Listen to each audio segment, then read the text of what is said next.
নাকি এসে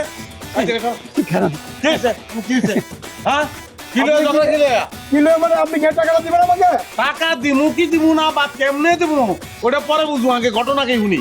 ভাই বাজার আমার একটা হোটেল আছে, আজ থেকে 3 বছর আগে হ্যাঁ রাত 12টার সময় আমার বাড়িতে গেছে, গিয়ে সেই রাত আমাকে ঘুম থেকে তুলে দোকানে নিয়ে গেছে, নিয়ে পাঠা সিঙ্গারা আমার যে বানাইছে গরম গরম আনছে। আজ 3 বছর দৈনিক দিন আমি আইতাছি আর যাইতাছি, আজকে দিব কালকে দিব, আমার টাকাটা দিচ্ছে না।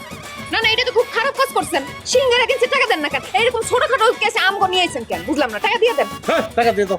ভাই ভাবি আপনারা তো বুঝতেছেন আসলে বিষয়টা তো অন্য ভাই, সিঙ্গারা তো কোনো বিষয় না ভাই, এখানে একটা ঝামেলা আছে।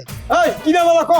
তাহলে ভাই বেল্লাল যখন কইতে কইছে তাহলে আপনার পুরো ভাঙ্গে কই, হ্যাঁ ভাঙ্গা কও। আপনি বুঝতে পারবেন। হ্যাঁ। ভাই গত 3 বছর আগে আমার দাদা যান হঠাৎ করে রাত 12টার সময়, মনে করেন জানুয়ারি মাসের 13 তারিখে বলে যে আলামিন আমার তো খুব সিঙ্গারা খাইতে ইচ্ছা করতেছে, তুই বেল্লালের দোকানে গিয়া আমার জন্য কিছু সিঙ্গারা লয়ে আয়। আমি ভাই দৌড়ে দোকানে চলে গেছি, যাই দেখি দোকান বন্ধ। দোকান থেকে দৌড়ে গেলাম বেল্লালের বাড়ি, বেল্লালের রাখলাম, সিঙ্গারা বানাইলো, সেই সিঙ্গারা নিয়ে আমার দাদা জানতে খাওয়াইলাম। ভাই গল্প খুবই সুন্দর, কিন্তু টাকাটা কি লিখে দাও না এটা কও। ভাই ঝামেলা তো ওইখানে, ওই সিঙ্গারা খাইয়া আমার দাদা জানের কলে রয়েছে, কলের হইয়া আমার দাদা জান মারা গেছে। আপনি কোন সেই টাকা কি আমি বেল্লালে দিতে পারি? আমি কি সেই দাদার নাতি না? আমি কি টাকা দিতে পারি?